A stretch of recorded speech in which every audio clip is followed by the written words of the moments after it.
Bonjour à tous, c'est l'heure de l'invité de la rédaction. Aujourd'hui, on parle des hydrocarbures en Afrique de l'Ouest. Après les découvertes pétrolières de ces 2 dernières années, la Côte d'Ivoire est à l'affût des investisseurs. Il faut désormais, dans une mesure acceptable, compter avec la Côte d'Ivoire dans le Conseil des pays producteurs pétroliers. Et ces derniers mois, le ministre du Pétrole s'active pour pouvoir tirer parti du potentiel pétrolier et gazier national dans un contexte de hausse des prix. Au cœur de ce dispositif, les professionnels du secteur, ceux qui au quotidien permettent de réaliser les explorations et l'exploitation de ces gisements pour nous permettre de recevoir le gaz dans nos maisons, recevoir le carburant dans nos stations. Ils sont regroupés en confédération. Et aujourd'hui, nous recevons M. Konaté Imrana, secrétaire général de la Confédération des syndicats du secteur pétrolier offshore et onshore, COSISPO. Et avec lui, nous aborderons les grands défis qui attendent les acteurs de ce secteur. Bonjour M. Konaté. Bonjour. Et merci d'avoir accepté notre invitation. Alors, depuis quelques mois, on entend beaucoup parler de contenu local dans le secteur pétrolier. C'est quoi exactement le contenu local?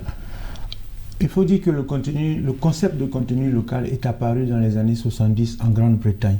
À cette époque, la Grande-Bretagne était assujettie aux investissements américains pour développer les gisements pétroliers situés en mer du Nord. Elle n'avait donc pas les moyens de développer ces gisements-là. Et les entreprises... Les investisseurs américains venaient donc avec leurs travailleurs et donc la main-d'œuvre locale était laissée pour compte. C'est ainsi qu'est apparu le concept de contenu local qui a permis non seulement qui a entraîné le concept de préférence nationale qui a donc obligé ces investisseurs américains à utiliser la main-d'œuvre anglaise, la main-d'œuvre du Royaume-Uni, la main-d'œuvre locale, et aussi à développer une industrie parapétrolière autour de tous ces gisements-là, qui a finalement fait en sorte que l'économie de la Grande-Bretagne s'est un peu plus développée. Mais là, on parle de contenu local au niveau de la Côte d'Ivoire et on a vu que déjà en mars 2021, il y a un projet de loi un projet de loi qui était relatif au contenu local. C'était en 2021. Nous sommes en 2023. Qu'en est-il de cette initiative? Il faut partir depuis le combat pour obtenir le contenu local. Il est parti d'un syndicat de base, un syndicat national qu'on appelait le CISPO, qui est le syndicat ivoirien du secteur pétrolier offshore et onshore, qui est, on va dire, l'ancêtre de la COSISPO, en quelque sorte. Et ce syndicat avait pour objectif, pour priorité, de mettre fin au travail précaire dans le secteur pétrolier, aboutir à l'adoption d'une convention du secteur pétrolier, aboutir au recrutement beaucoup plus important de travailleurs ivoiriens, de la formation des travailleurs ivoiriens et du remplacement progressif des expatriés qui étaient très nombreux sur les différentes plateformes en Côte d'Ivoire. Et c'est ainsi que le problème a été posé devant les autorités de ce pays. Pour appuyer leurs demandes, le syndicat a fait réaliser des études par un cabinet important de la place, dont on ne va pas dire le nom bien sûr, mais un cabinet international qui a réalisé l'étude et qui a démontré que effectivement le syndicat avait un certain nombre de raisons, n'est-ce pas, de réclamer ce qu'il réclamait. Et l'État a été sensible, on va dire, à ces réclamations-là, qui a décidé d'envoyer des missions dans les pays déjà producteurs de pétrole, tels le Congo, le Nigeria et le Gabon, pour nous imprégner, disons, des réalités, n'est-ce pas, autour du pétrole. Et ces missions-là, ces différentes missions qui ont abouti finalement sur la rédaction de la loi relative au contenu local. Mais vous avez parlé de projet, effectivement, en mars 2021, c'était un projet qui a été adopté finalement par l'Assemblée nationale et aussi par le Sénat et qui a fini par être promulgué par le président de la République le 13 juin 2022.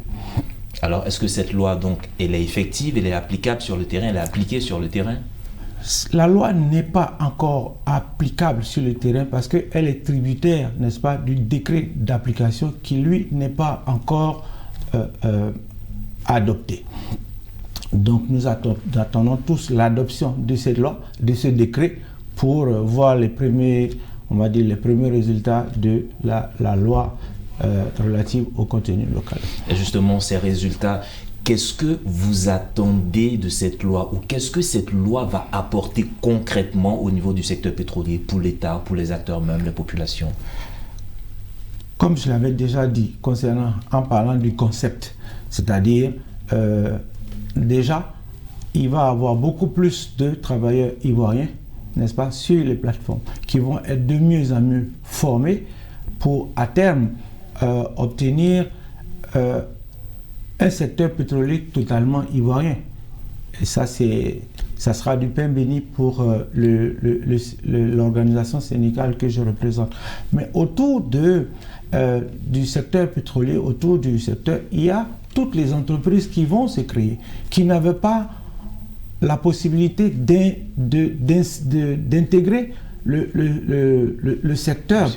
Parce que les grandes multinationales venaient déjà avec leurs sous-traitants, leurs prestataires de services. Donc il va y avoir de plus en plus de prestataires de services au niveau de la Côte d'Ivoire, de plus en plus de sous-traitants au niveau de la Côte d'Ivoire. Donc c'est une nouvelle industrie pétrolière qui va s'ouvrir, qui va se créer autour de ce secteur par justement la loi relative au contenu local. Justement, à côté de cette loi, on entend souvent parler aussi de convention. Est-ce qu'il y a une convention qui doit l'accompagner, ou il y a une convention qui existe déjà au niveau du secteur pétrolier? Il y a une convention générale, qui est la convention collective interprofessionnelle de 1977, sur laquelle tout le monde s'appuie. Mais avant elle, il y avait une convention du secteur pétrolier qui date de 1971. Vous conviendrez avec moi qu'en 1971, c'est à peine si on avait des ouvriers qualifiés. On ne pourrait donc pas parler d'agents de maîtrise, encore moins de cadres. Donc c'est une convention qui est complètement désuète et sur laquelle on ne peut pas compter. Mais l'une de nos aspirations, c'était justement d'obtenir une convention du secteur pétrolier. Pourquoi? Parce que la plupart du temps, les employeurs estimaient que la convention en son état ne s'appliquait pas entièrement au secteur pétrolier. Il y en a même qui disaient que le code du travail ne s'appliquait pas au secteur pétrolier. Nous avons toujours répondu qu'il appartenait aux entreprises qui venaient en Côte d'Ivoire de s'adapter à nos lois et pas le contraire.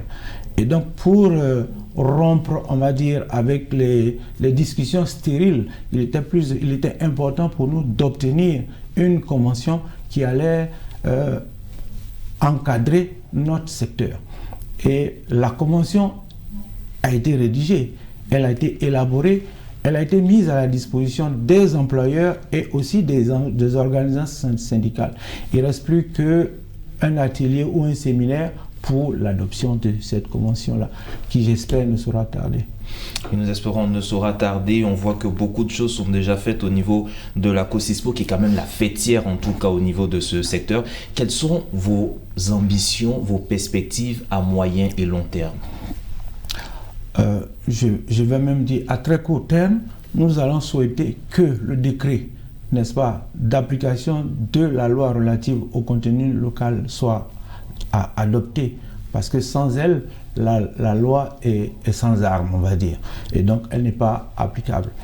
Et à moyen terme, la convention.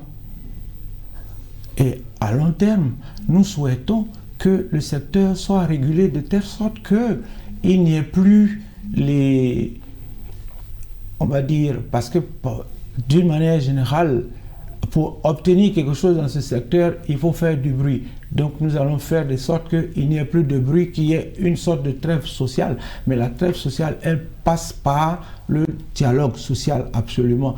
Et donc nous voulons faire partie des instances de dialogue social qui existent en Côte d'Ivoire, la commission consultative du travail, le Conseil national du dialogue social, le comité technique consultatif pour les études intéressant la santé et la sécurité au travail, faisant partie de représentant les travailleurs du secteur dans ces instances du dialogue social, nous pensons que à terme nous pourrons obtenir une trêve qui sera bénéfique en tout cas à toutes les Exactement. populations de Côte d'Ivoire. Merci encore M. Konaté Imrana. Je rappelle que vous êtes le secrétaire général de la COSISPO, la Confédération des syndicats du secteur pétrolier offshore onshore de Côte d'Ivoire. Merci en tout cas pour vos contributions et on retient surtout que le secteur pétrolier et gazier c'est un secteur très stratégique que les autorités doivent prendre à bras le corps et surtout permettre qu'il y ait de plus en plus d'Ivoiriens, de personnel local sur ces grands chantiers. Merci encore, mesdames et messieurs. C'est ici que se referme cette page de l'invité. Vous pourrez retrouver cet entretien sur notre site internet www.mediantv.com. Agréable pseudo-programme sur nos antennes.